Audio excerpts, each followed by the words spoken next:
Quero saudar a igreja com aquela graça maravilhosa de nosso Senhor e Salvador Jesus Cristo. A Ele toda a glória, pelos séculos dos séculos.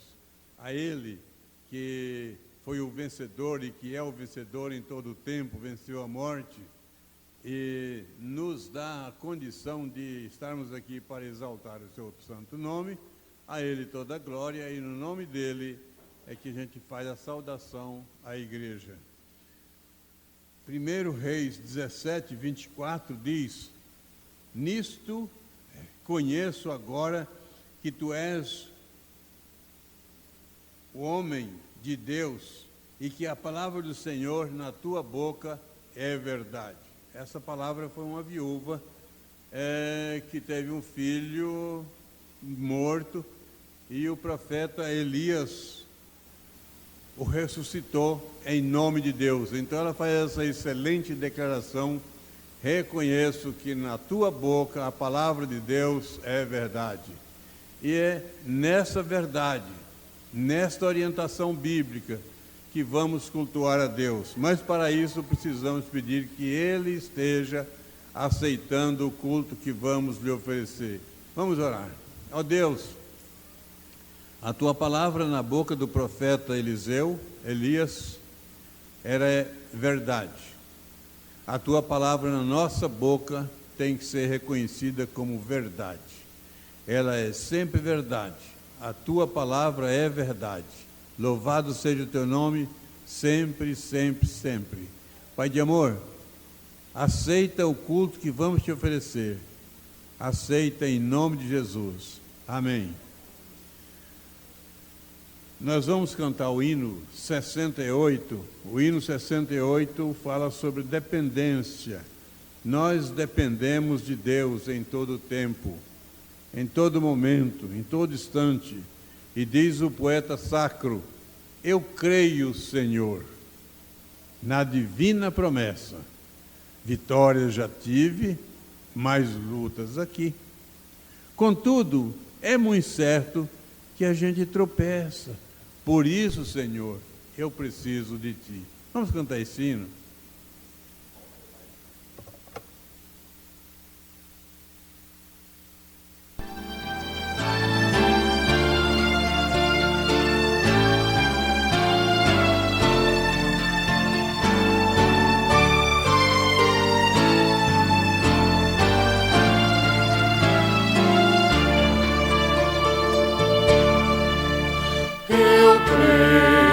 Senhor, na divina promessa, vitória já tive nas lutas aqui. Contudo é muito certo que a gente tropeça. Por isso, Senhor, eu preciso de Ti. A luz que me guia no escuro caminho fulgura de cima do sol criador. Contudo não posso segui-la sozinho, por isso eu preciso de Ti, meu Senhor. Bem sei que nas preces eu posso buscar-te, jamais dessa bênção na vida eu descrevi. Contudo é possível que dela me afaste. Por isso, Senhor, eu preciso de Ti.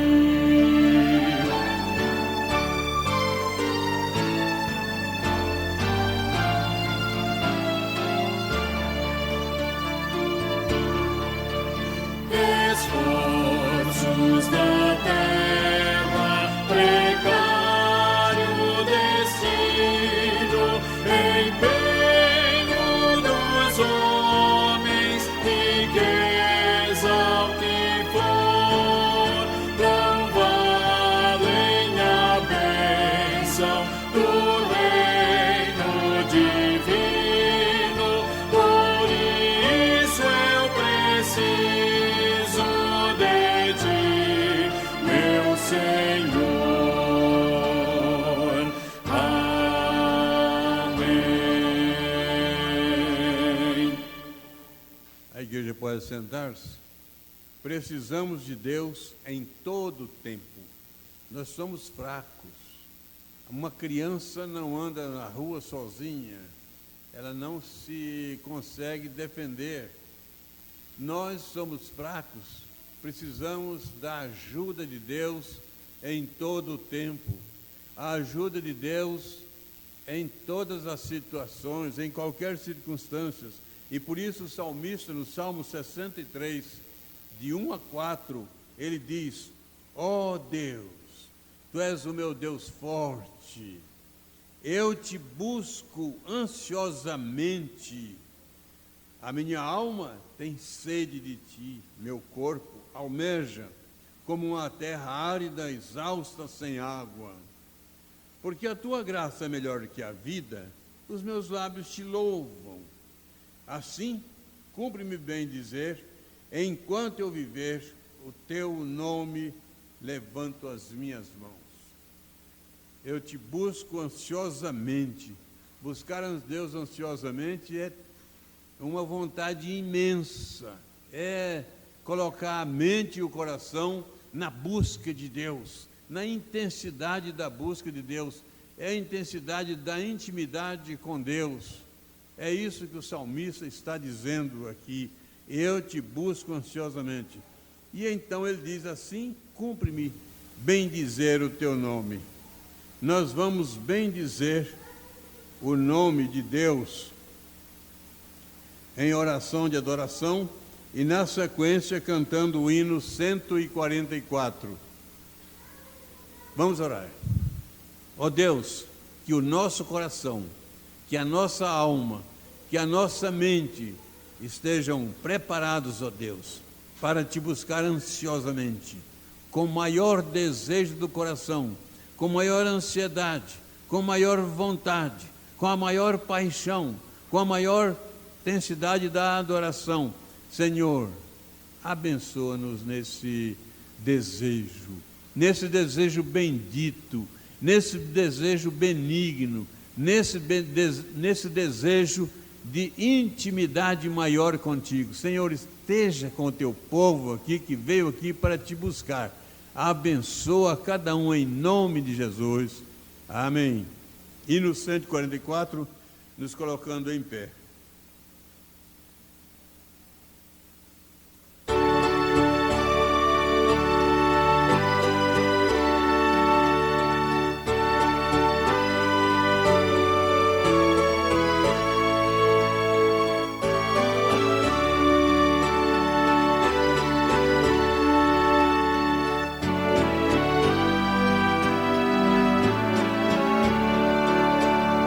Que segurança tenho em Jesus, pois nele gozo, paz, vida e luz. Com Cristo herdeiro, Deus me aceitou, mediante o Filho que me salvou.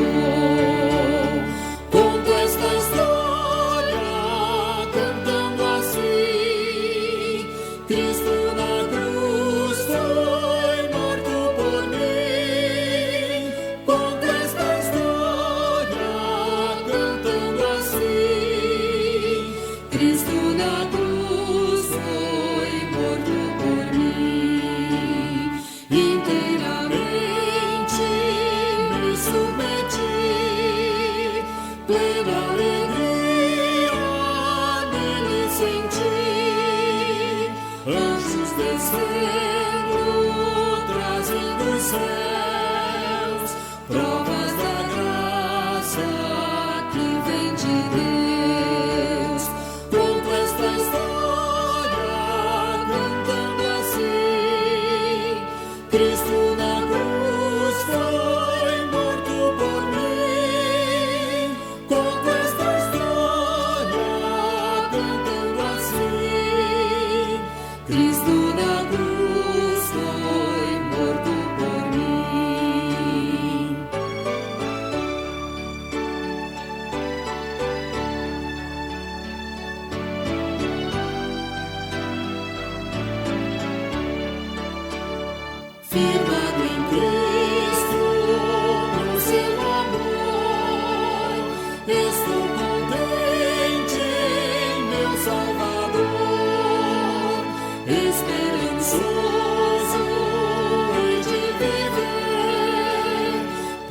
Jesus Cristo, por seu poder. Conto esta história cantando assim: Cristo na cruz foi morto por mim. Conto esta história cantando assim: Cristo na cruz foi morto por mim. Senhor, precisamos contar essa história sempre, lembrando que Tu destes o Teu Filho para ser o nosso Salvador. Ajuda-nos a contar essa história, a testemunhar essa história, a crer nessa história, a ser abençoado por essa história de Jesus sendo morto por nós, para que nós tenhamos vida com qualidade, vida eterna. Bendito seja Tu em todo o tempo, é em nome de Jesus, do qual contamos a história, que oramos. Amém. A igreja pode sentar-se. O Isaías 59, de 1 a 4, diz: Eis que a mão do Senhor não está encolhida, para que não possa salvar. Isaías está pensando em salvar, pensando em salvação, mas ele olha que o pecado atrapalha a intimidade com Deus. Vamos continuar a leitura do texto. Nem surdo o seu ouvido, para que não possa ouvir. Deus está pronto para nos ouvir, quando o buscamos intensamente. Mas aí ele tem a ressalva: mas as vossas iniquidades fazem separação entre vós e o vosso Deus, e os vossos pecados encobrem o seu rosto de vós, para que vos não ouça. Há momento que a oração não é ouvida por causa do pecado, do teor do pecado. O pecado precisa ser perdoado para que Deus ouça o clamor daqueles que lhe estão orando. Porque as vossas mãos contaminadas de sangue, e os vossos dedos de iniquidade, os vossos lábios falam mentiras, e a vossa língua profere maldade. Veja quanta coisa ruim. O profeta Isaías está olhando no povo daquela época, mas nós às vezes não somos tão diferentes, porque o nosso coração, o nosso desejo pode ser bom, mas às vezes nós erramos sem querer, erramos por boa vontade. E o versículo 4: ninguém há que clame pela justiça, ninguém que compareça em juízo pela verdade. Confiam no que é nulo e andam falando mentiras, concebem o mal e dão à luz a iniquidade. Qual é o problema? É que às vezes nós queremos orar e Deus não ouve. O profeta está dizendo que por causa da nossa dureza de coração, por causa do nosso pecado sem ser confessado, por causa dessas questões inconvenientes na adoração, porque ele fala que não pode fazer uma adoração a outro, tem que ser adoração a Deus. Então, muitas coisas impedem que Deus nos ouça. Mas tem a boa proposta: a mão de Deus, e os seus ouvidos não estão encolhidos, nem os ouvidos surdos. Vamos confessar a Deus o nosso pecado. Senhor, reconhecemos que somos pecadores, que precisamos da Tua graça, que precisamos da Tua ajuda.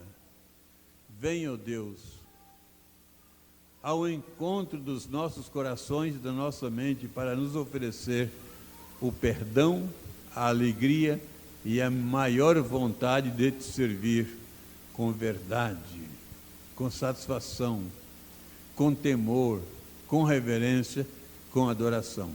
Perdoa o nosso pecado, Senhor, e recebe esse culto que estamos Te oferecendo, em nome de Jesus. Amém. O Salmo 37, 5 diz: Entrega o teu caminho ao Senhor, confia nele e o mais ele fará. Eu vou fazer uma pergunta para você agora. Tem alguma coisa que está difícil na sua vida? Entrega o caminho ao Senhor, confia nele e o mais ele fará. Tem alguma necessidade?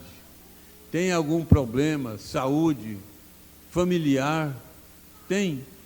Coloque diante de Deus e vamos crer. Não é apenas colocar diante de Deus. Colocar com o nosso coração, a nossa confiança, a nossa fé e crer que Deus pode mudar a história. Entrega o teu caminho ao Senhor, confia nele e o mais ele fará. Nós estaremos orando pelas preocupações, pelas suas preocupações, pelos desejos do seu coração, pela vontade sua de entregar tudo a Deus. Nós estaremos orando e depois da oração estaremos fazendo a entrega dos nossos dízimos e ofertas e na sequência o Ministério de Louvor continuará nos liderando com cânticos espirituais. Vamos orar. Deus, esse povo teu é um povo querido, querido, querido, amado, amado, amado por esta igreja, amado por ti, amado por Cristo.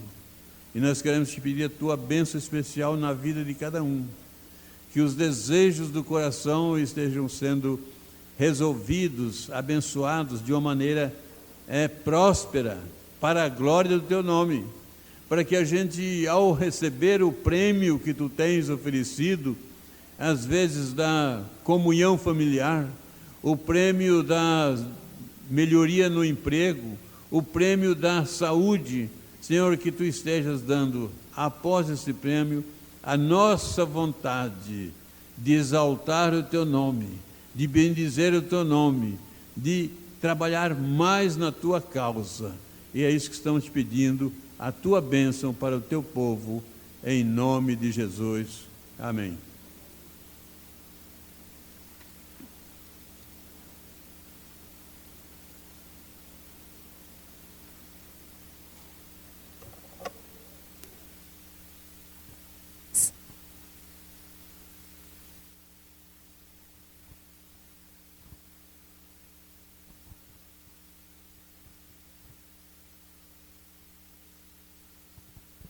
Boa noite, igreja. Vamos nos colocar em pé para estar louvando o nome do nosso Deus. Hoje o louvor vai ser um pouquinho diferente, que a gente está sem os músicos, mas a gente separou uns louvores para a gente cantar com um instrumental.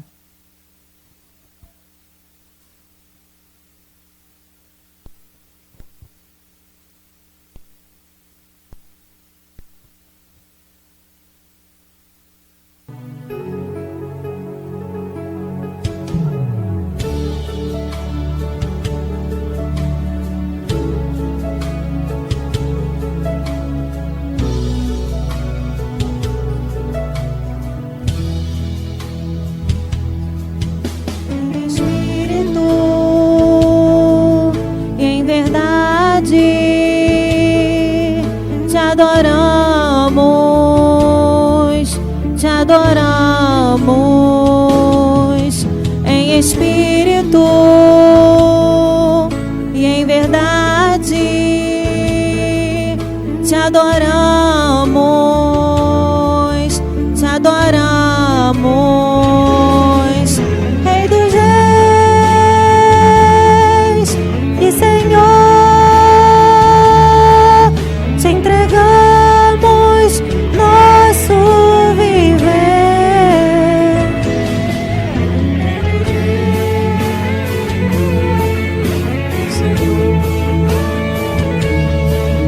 Te entregamos nosso viver.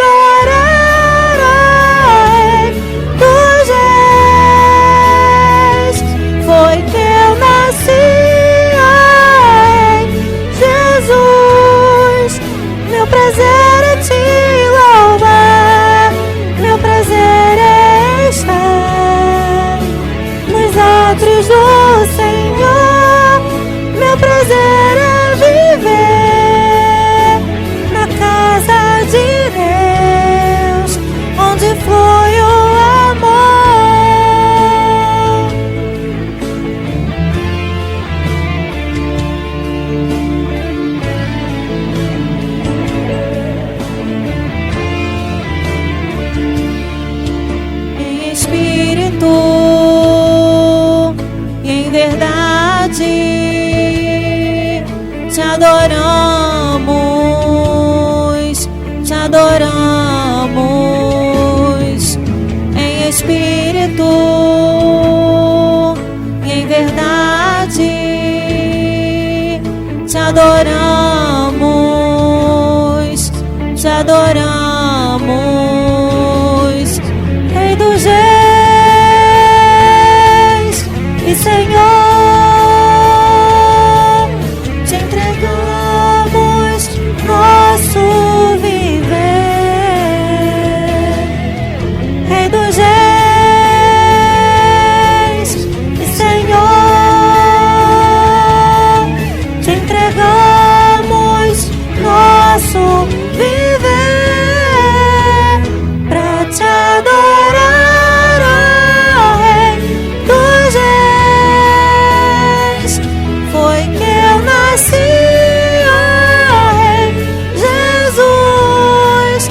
Meu prazer é te louvar, meu prazer é estar nos atos do Senhor. Meu prazer é viver na casa de Deus, onde flui o amor.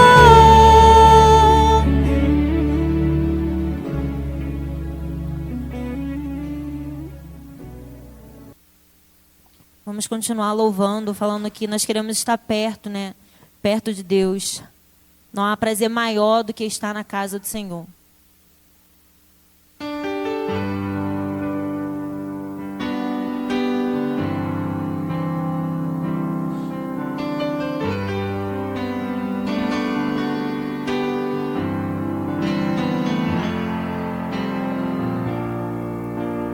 Perto quero estar,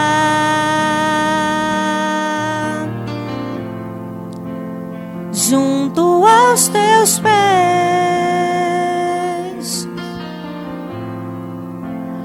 pois prazer maior não há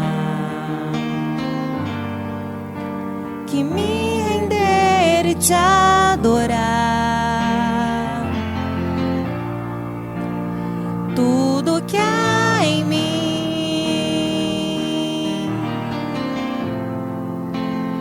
quero te ofertar,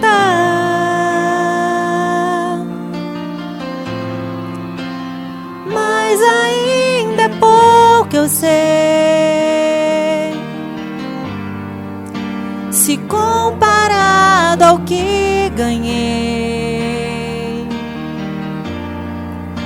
Não sou apenas servo, teu amigo me tornei.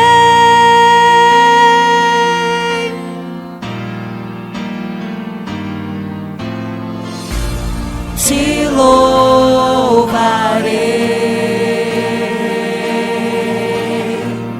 não importam as circunstâncias, adorarei somente a ti, Jesus.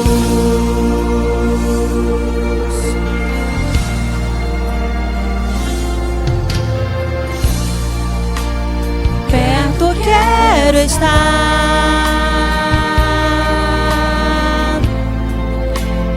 junto aos teus pés,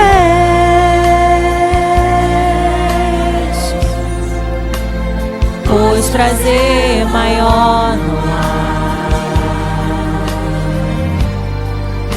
que me render e te adorar.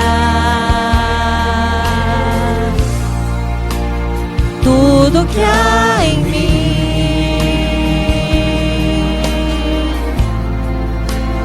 quero te ofertar,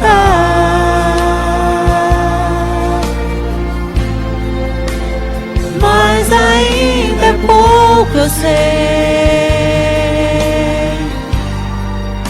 se comparado ao que ganhei. Não sou apenas servo, teu amigo me tornei.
Que maravilha, temos mais um novo baterista aí, tá vendo? É assim que começa, de pequeno. Depois aperfeiçoa.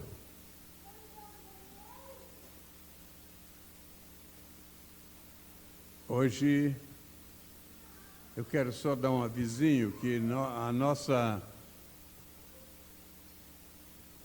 limpeza do templo aqui mudaram as pessoas, não mudou o sistema. Agora é a nossa irmã Faedra que continuará. Mas esse ajuste de limpeza é feito para os dias normais de culto. Se a SAF faz um evento aí, a SAF vai falar assim, olha, nós vamos fazer a limpeza. Ou então, combina com ela e dá uma extrinha para ela, né?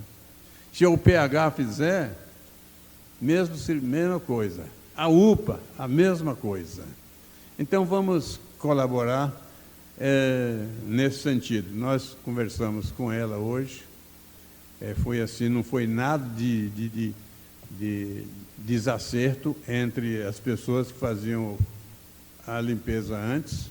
Foi um acerto entre pessoas aí, vendo as melhores condições possíveis. Não tem nada de errado em mudar a pessoa, a pessoa aceitar fazer o serviço no reino dos céus, a serviço do reino. Nós queremos fazer uma classe para admissão de membros. É possível que alguém queira ser incluído na igreja. Aí precisa ter uma orientação sobre como funciona a igreja. Você não pula numa água, você primeiro experimentar se ela está gelada, se ela está muito quente, Não, você tem que conhecer. Então, eu acho interessante, quando a pessoa vai ser membro de uma igreja, conhecer o plano da salvação e conhecer o tipo de doutrina da igreja. Então, a gente faz isso com muita alegria, mostrar as questões doutrinárias e o plano da salvação para as pessoas que desejarem, interessarem em serem membros nessa igreja. Recebemos a informação que o pessoal que foi no evento lá em Dourados foi bem sucedido e já chegou. Então, a gente olha assim e vê faltando pessoas, né? Mas a gente sabe que estavam naquele evento lá em Dourados. Isso precisa de vez em quando. É um intercâmbio de jovens e adolescentes, da Secretaria Sinodal de Adolescentes, e faz isso. É bom aquela pessoa lá de Corumbá conhecer o outro lá de Costa Rica, é bom conhecer. Se as pessoas não se conhecerem, no momento de um casamento, talvez se casa com alguém que não conhece, não tem noção, e começa a grande dificuldade já no início de um casamento. Quando as pessoas se conhecem, conhece a doutrina, conhece o coração, conhece a mente, é melhor. Eu quero compartilhar com os irmãos, hoje, em texto de 2 Reis, 1 Reis, quer dizer, capítulo 17. As crianças para o culto infantil.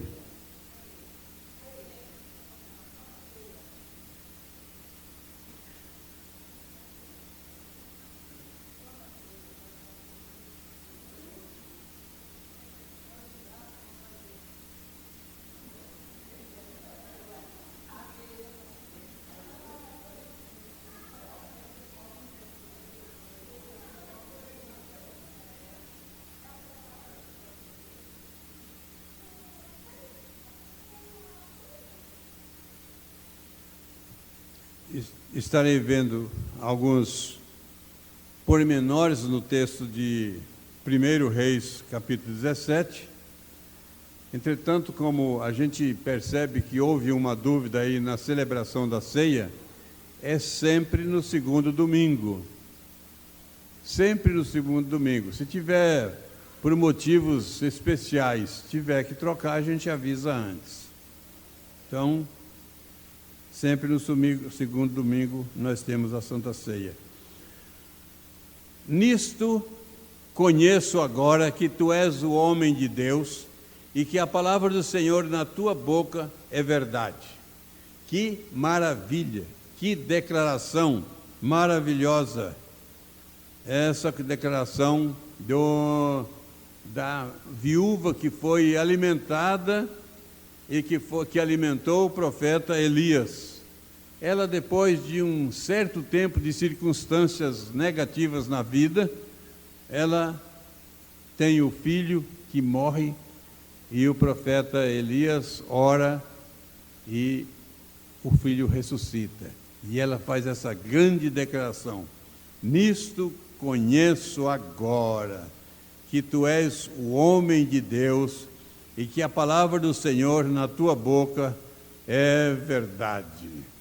Essa deve ser a nossa vivência, com a palavra de Deus na nossa boca e as pessoas olhando e falando assim: é verdade. Então eu vejo alguns pormenores em 1 Reis 17 e 18. Não lerei os 2 capítulos, mas analisaremos alguns versículos.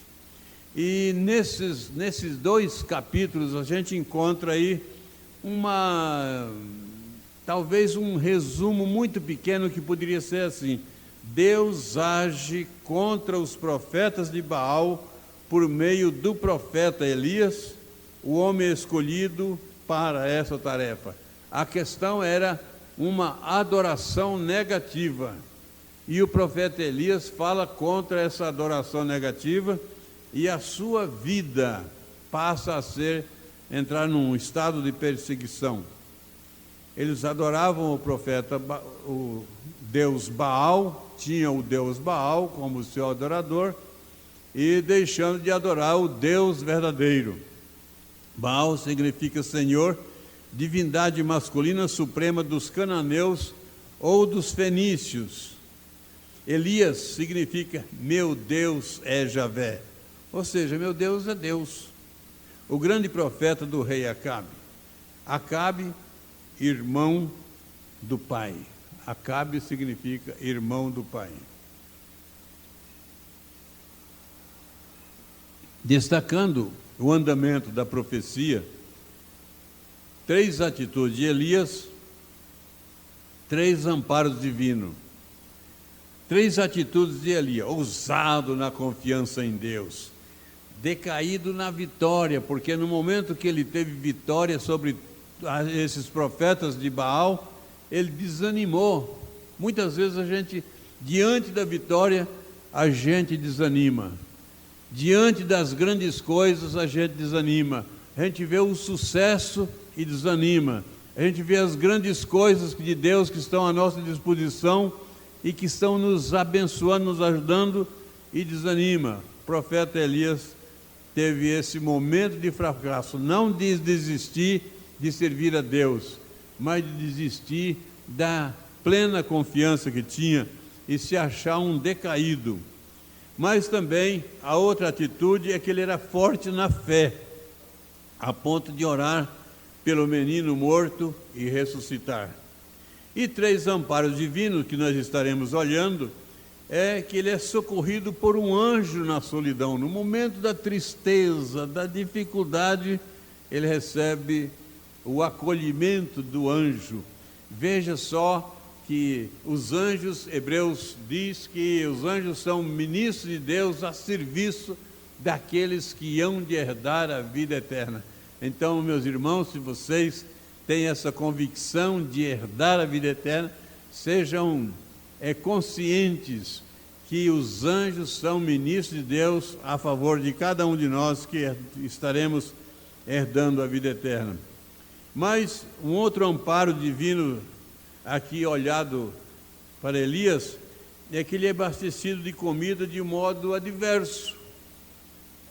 É abastecido de comida um momento pelos corvos, outro momento por uma viúva que não tinha condições financeiras. ele é protegido por Deus para não ser morto na perseguição religiosa. Palavra forte e amedrontadora, segundo Reis 17:1. Então Elias, o tesbita, de Tesbe, de uma cidade chamada Tesbe, por isso tesbita, dos moradores de Gileade, disse a Acabe: tão certo como vive o Senhor, Deus de Israel, perante cuja face estou, nem orvalho nem chuva haverá nesses anos, segundo a minha palavra. Ele tem coragem de apresentar a Deus um tipo de punição para os erros da nação.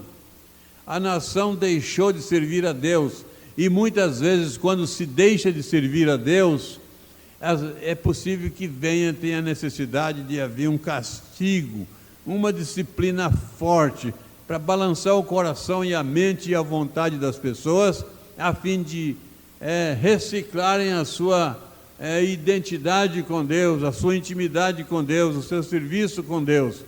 Tem pessoas que abandonam a Deus por um determinado tempo, passam pelas dificuldades e têm acanhamento em voltar para o reino. Mas não é isso.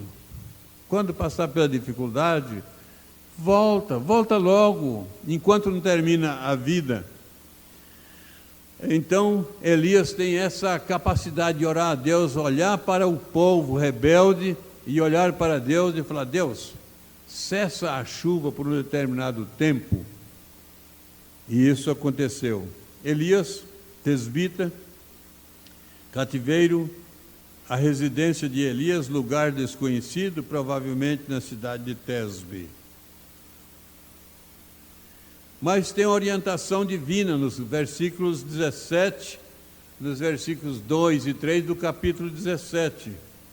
Veio-lhe a palavra do Senhor dizendo: retira-te daqui, vai para o lado oriental e esconde-te junto à torrente de Querite, fronteira com o Jordão. Querite, cortante, ribeiro, junto ao qual Elias ficou escondido durante uma seca, ao leste do Jordão. Então, Deus orienta. Ele tem coragem de falar com Deus: para a chuva, e Deus fala: vai lá para a beira da corrente. Eu vou atender o seu pedido, mas vai lá para a beira da corrente, da água, lá não vai faltar água por enquanto, até um determinado tempo. E ele foi. O que deve ter passado na cabeça de Elias? Versículo 4 do capítulo 17. Beberás da torrente, e ordenei aos corvos que ali mesmo te sustentem. Veja só a situação de um servo de Deus, um homem temente a Deus, o homem que lá na frente a gente encontra aquela expressão: a palavra deste homem na boca é palavra de Deus, é Deus falando. E é esse homem com essa qualificação diante de Deus que passa por essa situação humilhante aqui diante dos homens, mas sustentado por Deus. Não tem problema que o homem seja humilhado diante de outros, contanto que ele esteja abençoado, orientado, sustentado, guardado por Deus. Beberás da torrente. Você falou para eu não deixar chover, vou dar um corte na chuva mesmo. Mas você, como me serve bem, é isso que eu estou imaginando na minha cabeça aqui. Você como me serve, como é meu filho amado, como é o meu escolhido, eu vou te dar uma chance. Vai para a corrente e fica lá. E tem mais, os corvos vão te sustentar. Imagina que situação adversa esta, ser sustentado. Não faça confusão entre esse tipo de corvo e o abutre, ou esse tipo de corvo e o urubu. Não é urubu não, é o corvo, uma ave. Depois você pesquisa aí, corvo, uma ave pequena, muito inteligente, e é esses aí que vão sustentar o profeta por um determinado tempo. Então eu vejo no versículo 6 do capítulo 17, a providência. Os corvos lhe traziam pela manhã pão e carne, como também pão e carne ao anoitecer, e bebia da torrente. Então, o cuidado divino estava com o profeta Elias. O cuidado divino estava com o profeta Elias. E você pode até me imaginar quantas vezes Deus já cuidou de mim em situação tal e tal, naquele dia tal. Deus cuidou de mim de uma maneira que eu não esperava que acontecesse. Deus cuida dos seus. Deus ama o seu povo e tem condições de abençoar de uma maneira que a gente acha difícil. Mas o caminho de Deus não é o caminho que nós passamos, que nós trilhamos, não é a senda que nós caminhamos nela. O caminho de Deus é diferente. O caminho de Deus chega aonde Ele quer chegar. A água da torrente secou. O profeta de Deus também é atingido por Deus pela sua justiça da seca. Porque aí eu posso entender que assim como tem a graça salvadora, que é para os eleitos de Deus, mas tem a graça assim, não é a especial, mas é uma outra graça universal para todas as pessoas. Então todas as pessoas estão recebendo essa graça que não é a especial.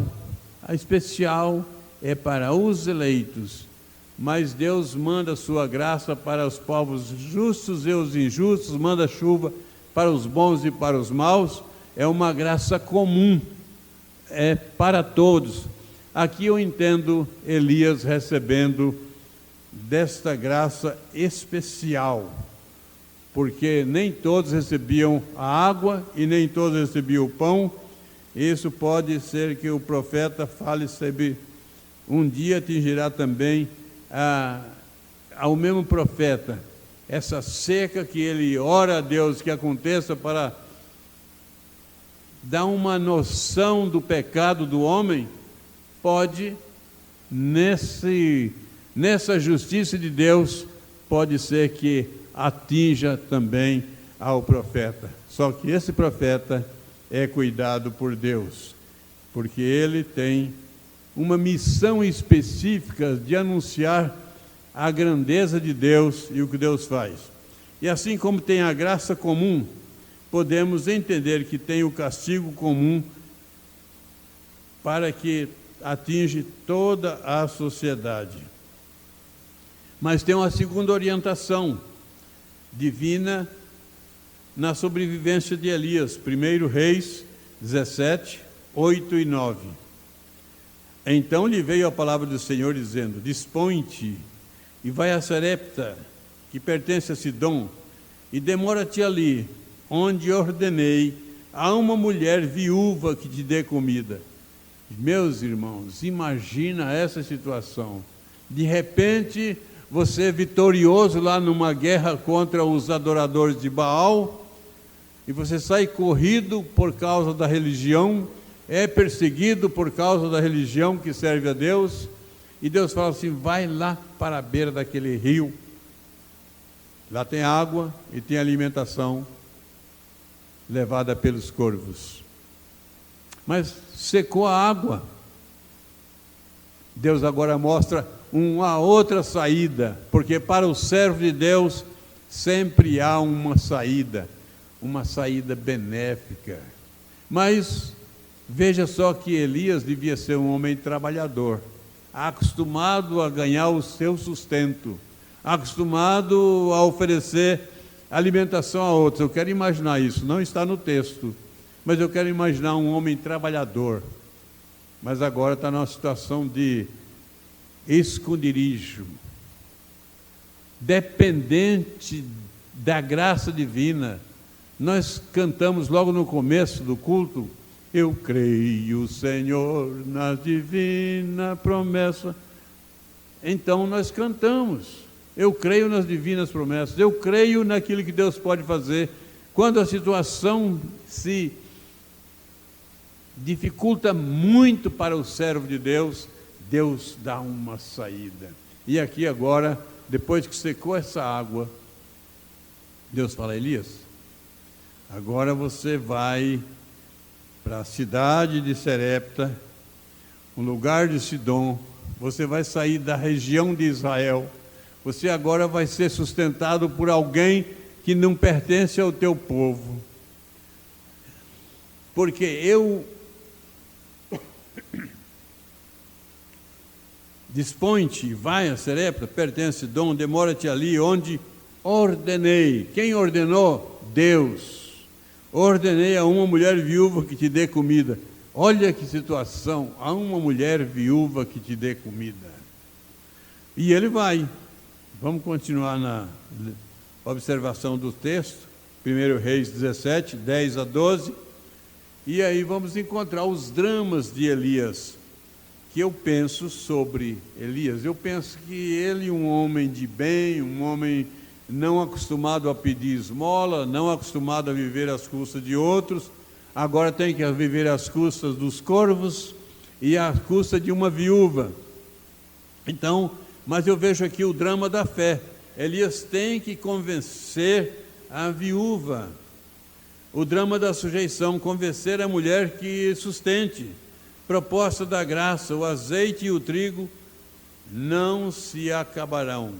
Então, ele vai ter que fazer esse convencimento, porque era uma mulher viúva que não tinha nada. Versículos 10 a 12, então ele se levantou e foi para Serepta, saiu lá da beira do torrente, que já secou, foi para Serepta, uma cidade estrangeira, e chegando à porta da cidade, estava ali uma mulher viúva apanhando lenha. Ele a chamou e lhe disse: traze-me, peço-te uma vasilha de água para eu beber. Saiu da torrente seca, agora precisa de beber água. Versículo 11, indo ela a buscá-la, ele a chamou e disse: traze-me também um bocado de pão na tua mão. Traze-me também um bocado de pão na tua mão. Porém ela respondeu: tão certo como vive o Senhor, teu Deus, nada tenho cozido. Às vezes é essa a situação de um pobre que está vivenciando uma situação de seca, de que não tem mais condição. Às vezes a pessoa tem o dinheiro no bolso, mas não tem o que comprar para a sua sobrevivência. Eu não vou entender essa mulher aqui como uma mulher sem dinheiro, mas uma mulher que não tinha condições de encontrar comida. Se os supermercados fecharem, nós passaremos grandes necessidades, mesmo que tenhamos um volume de dinheiro bem alto. Eu vou querer entender essa senhora aqui não como uma pobre miserável, mas como uma pessoa que já não tinha mais condições de achar, de encontrar comida. Porém respondeu: tão certo como vive o Senhor teu Deus, nada tenho cozido, há somente um punhado de farinha numa panela e um pouco de azeite, uma botija. E vês aqui, apanhei 2 cavacos e vou preparar esse resto de comida para mim e para o meu filho, comê-lo-emos e morreremos. Você é um viajante, você está chegando aqui agora, não te conheço, eu vou fazer o meu bocado de comida, é o último que eu tenho à disposição, mas você fica de fora. Às vezes a gente tem essa ideia de não dividir o pouco que tem com o outro necessitado, não é? Mas ela tinha, entendendo essa mulher, eu vejo que ela tinha lá a sua razão. Só tinha isso: comê-lo-emos e morreremos. Você viu que situação? A esperança da viúva se estabelece em uma sentença de morte para 2. A morte da mãe que era ela, e a morte do filho, pequeno, incapaz e sem conhecimento de futuros sombrios. O filho, eu acredito que um filho pequeno não tem noção do futuro, ele é incapaz, cuidado pela mãe, mas a mãe tem noção, e ela fala para o profeta: nós vamos comer esse último bocado e vamos morrer. A esperança dela se tinha acabado, terminado. Muitas vezes a esperança das pessoas acabam, mas de vez em quando aparece um homem de Deus para mover a esperança, para trazer novidade de vida na pessoa. Então, em segundo lugar, aí eu vejo a esperança de Elias se estabelece na certeza de vida para 3. Se a viúva tinha certeza de morte para 2, Elias tem certeza de vida para 3. Certeza de vida para a viúva, certeza de vida para o filho e certeza de vida para ele mesmo. Vida para a mãe amorosa e preocupada, vida para o filho pequeno, vida para Elias, o profeta conhecedor das grandes coisas que Deus pode fazer. Deus pode fazer grandes coisas. E a gente precisa de conhecer esse Deus e crer nesse Deus. E aí eu vejo na sequência a obediência. Ouviu a palavra, obedeceu. Não sei se creu, mas ela obedeceu. Bom, está esse homem falando em nome de Deus? Eu vou obedecer. Eu não sei se ela creu, mas ela obedeceu. Foi ela e fez o segundo a palavra de Elias. Assim comeram ele, ela e a sua casa muitos dias. Que coisa maravilhosa! Quem tinha lá um bocadinho de trigo para fazer a última comida, agora chega o homem de Deus, e é isso aí, dá para comer por muitos dias, quando nós estamos na segurança de Deus, na confiança em Deus, quando nós caminhamos nos caminhos que Deus nos orienta, porque Deus orientou o profeta Elias a sair da sua região e ir para a torrente. Depois, quando acabou ali, vai lá para um lugar estranho, estrangeiro, que eu vou falar para uma viúva te sustentar. Elias seguiu o trâmite que Deus orientou. Gente, se fosse para mim, vai ali que os corvos vão te alimentar. Sai daqui, vai ali que tem uma viúva, que tem o último bocadinho de comida e vai te alimentar. Se fosse para mim, eu não sei se eu teria coragem de crer. Mas o profeta Elias, com toda a intimidade que Deus que ele tinha, ele creu e ele foi. E quais são os resultados? A fé em Deus, a gente tem que ter o exercício da fé na nossa vida. A obediência, a palavra profética, a gente precisa obedecer. E o resultado é a boa sobrevivência. 1 Reis 17, 16, tem aí o resultado maravilhoso. Da panela a farinha não se acabou, da botija o azeite não faltou, segundo a palavra do Senhor, por intermédio do profeta Elias. Eu creio. Você crê? Que a vida, quando a gente está com a vida nas mãos de Deus, a gente tem sustento suficiente. Destaques que fizemos sobre o profeta Elias e os resultados da fé, eu vejo 3 atitudes de Elias. Ousado na confiança em Deus. Às vezes a gente confia em Deus, mas nem sempre confia plenamente. Às vezes a gente não entrega a vida em favor do serviço de Deus. Em determinada região, conta-se que em determinada região de perseguição muito grande, os soldados chegaram num lugar, numa igreja, e falaram: quem é fiel a Deus, fica na direita, quem não é fiel, fica na esquerda. Bom, agora, já que eu sei quem são os fiéis e quem são os infiéis podem sair. E saíram os infiéis, e esse soldado falou assim: olha, nós somos servos de Deus, e mais queremos servir com quem é fiel, e nós queremos servir com vocês. Vocês são fiéis, colocaram a vida à disposição da morte, então nós, como servos de Deus, também queremos servir, e nós estávamos procurando gente fiel a Deus. Elias demonstra a sua fidelidade a Deus, e aqui há um momento de confiança. Ele é forte na fé e pronto de orar com o menino. 3 amparos divinos: socorro por um anjo na solidão, abastecido de comida no modo adverso, protegido por Deus para não ser morto pela perseguição religiosa. 1 Reis 17, 18 a 24, o drama da morte. A oração de Elias, a fidelidade, a felicidade da ressurreição. Porque aquela mulher teve o filho, está muito bem, tem alimentação para o filho nessa crise, tem alimentar o profeta, mas em determinado momento o menino morre.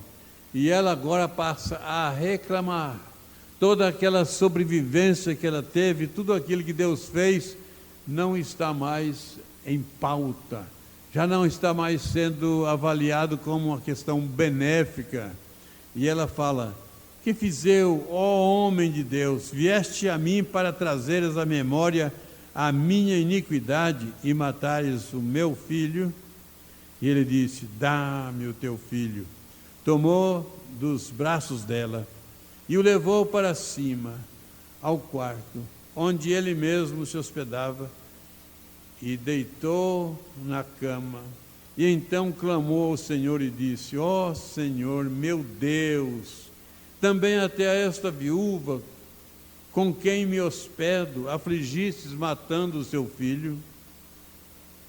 E estendendo-se 3 vezes sobre o menino, clamou ao Senhor e disse: ó Senhor meu Deus, rogo-te que faças a alma deste menino tornar a entrar nele. Ele faz uma oração corajosa, confiante: Deus, faça a alma desse menino tornar a ele. Versículo 22, o Senhor atendeu à voz de Elias, e a alma do menino tornou a entrar nele e reviveu. Elias tomou o menino e o trouxe do quarto à casa e deu à sua mãe e disse: vê, teu filho vive. E então a mulher disse: nisto conheço agora que tu és o homem de Deus, e que a palavra do Senhor na tua boca é verdade. Deus protegeu Elias. Deus protege a cada um de nós. Deus deu fé para Elias. Deus quer que nós tenhamos fé nele. Elias foi reconhecido como homem de Deus. Qual o nosso reconhecimento quando andamos por aí? Vamos repetir o testemunho dessa viúva. Nisto conheço agora. Tu és o homem de Deus, e que a palavra do Senhor na tua boca é verdade. Que nós, ao andarmos por aí, que as nossas palavras sejam vistas como verdade, vistas como benéfica. Se você recebeu a liturgia do culto no WhatsApp da igreja, eu queria que você desse uma olhadinha depois lá, nas palavras, como são as palavras. Esquece essa parte que nós já falamos aqui e veja aquela parte que está do lado direito da liturgia. As palavras, como são as suas palavras e as minhas palavras. Mas que as nossas palavras sejam como a desta viúva, depois que ela vê o grande milagre, favorecendo a sua vida, favorecendo a vida do profeta e favorecendo a vida do seu filho, morto e ressuscitado. Que as nossas palavras sejam assim: nisto conheço agora que tu és o homem de Deus, que a palavra do Senhor na tua boca é verdade. Vamos ficar em pé, vamos orar. Senhor, Senhor nosso, Deus dos céus, tu és o Deus de Elias e o Deus do povo que te serve agora. Bendito és tu em todo o tempo. Te agradecemos pela providência tua, que tem nos dado sustento a cada dia, de um modo fácil até para nós. Nós chegamos no mercado, compramos, nós temos as casas, nós não temos crise, Senhor. Nós queremos pedir a tua bênção, que nunca deixe que uma crise como essa chegue na nossa vida. Abençoa cada um dos teus filhos, abençoa a família, abençoa a saúde, abençoa em nome de Jesus, e que o teu amor eterno, a maravilhosa graça do nosso Senhor e Salvador Jesus Cristo, a comunhão e a consolação do Espírito Santo esteja convosco, com o povo de Deus, hoje e por todo sempre. Amém. Deus abençoe a todos.